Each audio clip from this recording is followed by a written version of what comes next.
Get a deal, but I'm ballin'. I came from nothing to something like it's nothing. Yeah, you know I done it. That is no discussion, bitch. I'm ballin'. I made a promise to my mom. Hey guys, welcome back to my YouTube channel. On today's video, we're going to do something completely different. I'm going to read 3 short stories that will surely set you in the Halloween mood. I remember when I was about 8 or maybe 9 years old. I lived with my parents in a little town in the southwest, near the Mexico border. It was small, not much there. My dad worked for a towing company and my mom was a nurse. She worked at a hospital, but it was in another town nearby. My grandparents lived near us as well, and I spent a lot of time with them. My grandfather, whom I used to call Pops, used to take me out into the desert and we would shoot slingshots and track animals. And sometimes we saw the coyotes, but my pops always told me they were nothing to worry about. He said what you had to worry about was faceless. I had never heard of this and I wanted to find out more about it, but he wouldn't speak of it.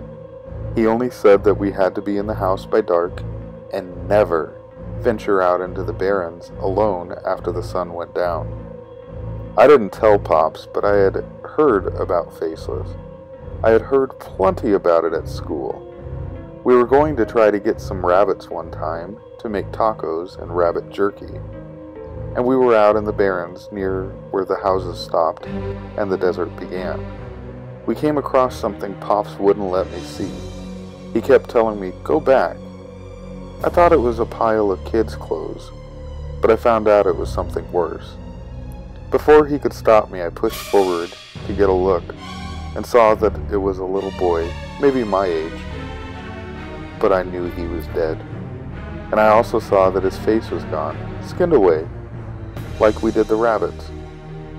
The police showed up after Pops called them on his cell phone, and they spent a lot of time looking around where we found the little kid. They said that they found tracks beside the boy's body, kid tracks, tracks with no shoes, tracks with toes missing. Seemed like Pops was trying to tell the police something and they kept saying it was nonsense. They actually used a different word, a bad word, but I'm not supposed to ever say that. And they keep waving their arms at Pops like they didn't believe what he was saying. But I believe him. I knew then that that was faceless. I guess it's a little kid with no home, and when he finds another little kid out late at night, alone, he kills them and takes their face, 'cause he doesn't have one. They say some bad people didn't treat him very well, maybe down in Mexico, and one night he had decided he had had enough, and burned the house down around those bad people, and killed every one of them. Problem was, his face was burned real bad and got infected. They say that the infection drove him crazy, and it got into his blood, and he thought he needed a new face to replace the old one. One time my dad said when he came home late at night from the towing job, he saw a little kid dressed in tattered clothes walking along Main Street when no one else was out. Said that his face looked wrinkled, even though he was just a little kid, and he carried a big butcher knife. Same kind me and my Pops cut up the rabbits with. 1, 2, 3. I hear them running, trying to find a place to hide. 4, 5, 6. The footsteps fade out. 7, 8, 9. I uncover my eyes and I smile. 10. Ready or not, here I come. I look around and start walking towards the trees, an easy hiding spot. I see a man climbing up a tree. He sees me and his face is filled with horror. I pull out my gun and I fire at his hands. Rubber bullets, because what's the fun in killing him quickly? He falls to the ground, but luckily wasn't high enough in the tree to snap his neck or anything. He starts sobbing. I always hated a crybaby. I drag him out of the woods and he struggles and kicks and screams, but I get him to the metal table in the middle of the clearing, strap him down, pull out a hunting knife. He dies only after an hour. I guess I was cutting too deep. Oh well, we have plenty more hiding. Plenty more to find. God, I love hide and seek. So my best friend, let's call her Katie. I've known her for 14 years now. This is when we were 15 years old. I've stayed the night at her house countless times. We would do all kinds of scary stuff, watch movies, play the summon games, and just get ourselves spooked out in general. One night, April 23rd, 2016, the night of her 15th birthday, we were having a sleepover. Her mom had gone to bed. We wanted to do something scary. Hey, let's do the Ouija board, she said. You have one? Well, she didn't, but we improvised. I put a picture of the board on my iPad Pro, a large screen, and we used an animal cracker for the pin. And so, we turned off the lights, except for the candle in the far corner, and began to play. The first question we asked was, who is here? We got an answer, we are. Of course we didn't think it was real. Each of us thought the other was playing the answers. Who are you? Then we got names right away. Damien and Noah. We asked it again, who are you? We got another answer, Protect. So we played the game like we were talking to the ghost of our protectors, like guardian angels. We would always make up these games. At one point, Katie asked, so you say you are our protectors. Protector from what? The pin didn't move for a solid 30 seconds. Then it moved, but really fast. Again, both of us thought it was the other. It said, miss me. We kinda got spooked at that one, but I didn't want to end it that way.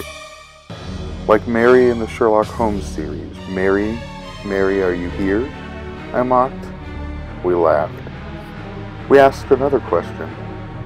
Noah and Damien, are you still here? She asked. Nothing. But something that changed the game entirely.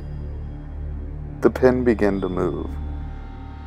Not on letters, off the board. We kept our fingers on it. We were sitting on the ground. Eventually it got too far, so we let go. Then the pin shot itself straight down the hallway and under the closed door of the storage room. We were really spooked now.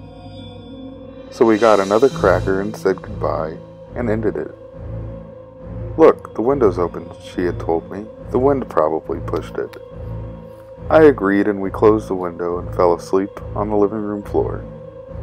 Around 2 a.m., a few hours later, I was shaken awake.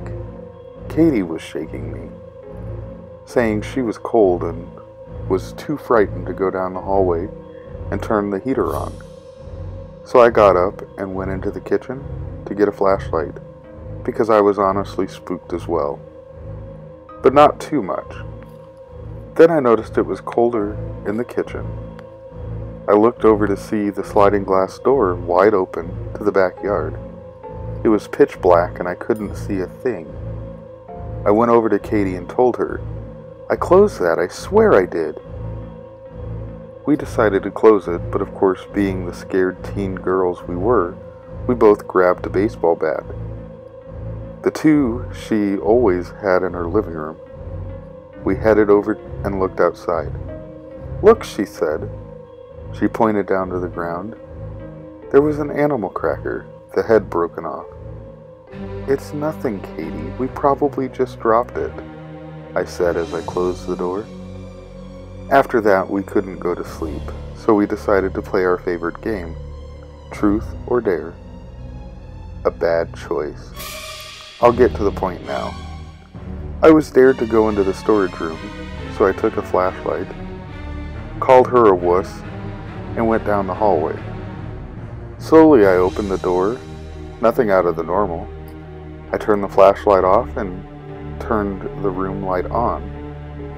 There was an old sauna, a piano, some chairs, a bookshelf, and a few boxes. I had an idea then, something to calm us down and get us out of this spooked mood. I picked up one of the boxes. A picture of us when we were little was taped to the top, and brought it out. "Come on, Katie, let's look through our old memories." We looked through the pictures of us from when we were very small up to this year. We found a few CDs with videos of us playing around on holidays and at the park. One of the CDs was titled, "Wait for It, Miss Me." "Oh, hell no," she said. "What is this?" "I don't know, but we are really in Sherlock Holmes now," I laughed. We put the CD in and watched the video play on the screen. It was a few videos of the same thing, really. When we were 5, 8, 11, 13, and one when we were 14, which was actually just 2 weeks ago. It was videos of us playing in a small forest grove just a few blocks from our house. It was on the edge of an old farm field. It was only about a mile long and maybe half a mile wide. It wasn't very big. But for us, it was amazing. We could sneak off into there all the time and play. We would say we were going to friends' houses or to the park, and we'd really go and play there. We laughed at the old videos. It was our secret hideout. We never took anyone there or told anybody about it. It was just for us. The videos of us running around in the forest, tripping, falling, climbing, laughing, until Katie grabbed my hand, and I looked back at her face. She was in pure shock and terror. Her eyes were wide. She was trembling. She looked as if she was going to cry. Katie, what's wrong?" I said. She looked at me. Who the hell took those videos if we went alone every time?